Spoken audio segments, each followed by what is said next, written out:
Today, we're diving into a psychological pattern that so many of us live with, but we just don't have a name for it. It's called ultra-independence.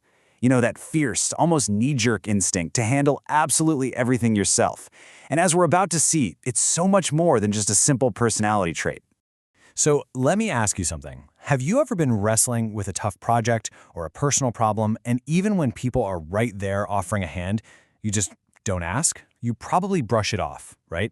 Thinking I'm just being strong or I'm capable, but there's almost always something much, much deeper at play. You see, that powerful instinct to go it alone isn't really about self-reliance in the way we usually think of it. It's more like a protective fortress your mind built, and for a very, very good reason. So let's explore what's really going on behind that wall of self-sufficiency. Okay, so this thing we're talking about is called ultra-independence, and the absolute first thing you need to get is that this is not some kind of character flaw. Not at all. It's actually a really intelligent adaptation, a survival mechanism that your brain developed to keep you safe. This definition is really the key to the whole thing. Ultra-independence is a mechanism that's born from environments where support, whether it was emotional or physical, was just totally unreliable. Your brain learned a hard lesson. Depending on others often led to disappointment. So it created a new default setting: rely only on yourself. Period. I mean, think about it. At some point in your past, your mind basically did a risk assessment and came to the conclusion that expecting someone to show up with comfort or a rescue mission was a gamble it just wasn't willing to take anymore. So, it adapted. It stopped expecting help and started mastering the art of solving every single problem alone. So how does this actually show up in your day-to-day life? Well, we're going to walk through 5 key indicators of ultra-independence. And as we go, just notice if any of these really resonate with your own experience. All right, the first sign is something psychologists call survival independence. This is that automatic, deeply wired reflex to handle absolutely everything by yourself, even when you know it's making things 10 times harder. And this, right here, really gets to the heart of it. It's not that you're antisocial or that you hate help. The real issue is a profound lack of trust. Your brain learned that support could be temporary, that it could be yanked away at any moment. So accepting it just feels like setting yourself up for a painful fall. Now, the second sign kind of builds on this lack of trust. Do you ever feel this strange sense of guilt or almost an unease when someone actually tries to take care of you? For someone who's ultra-independent, receiving care can feel completely foreign, almost wrong.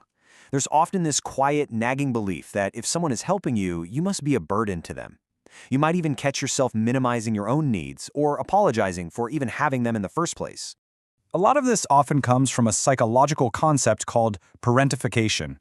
This is what happens when a child is forced to become the responsible one or the strong one way too early. You learned that your job was to take care of things, not to be taken care of. So your own needs just naturally got pushed to the back burner. The third sign is something you might feel every single day and not even realize what it is. It's the experience of what's called uneasy rest. Have you ever noticed this? You only feel useful when you're busy, but the second you try to relax, this wave of anxiety just hits you? That's because, for many, a calm environment in childhood was just the quiet before the storm. Peace was often followed by chaos, so your brain literally learned to associate doing nothing with danger. So what's actually happening here is that your nervous system has adapted to a state of chronic stress. It's stuck on high alert. This makes relaxation feel unproductive, or even worse, unsafe. Rest isn't restful. It's just a tense pause before the next problem inevitably drops. Okay, moving on to number 4. Now this one might seem a little counterintuitive. It's having exceptionally high standards for your connections with other people, which, weirdly, can sometimes lead to having very few friends. Now, this isn't because you're antisocial. Oh no, it's because you have what's called a high internal locus of evaluation. What does that mean? It means your sense of worth comes from inside you, not from what other people think. You crave deep, meaningful connections, and you would much rather be alone than waste your energy on surface-level friendships that just feel empty or performative.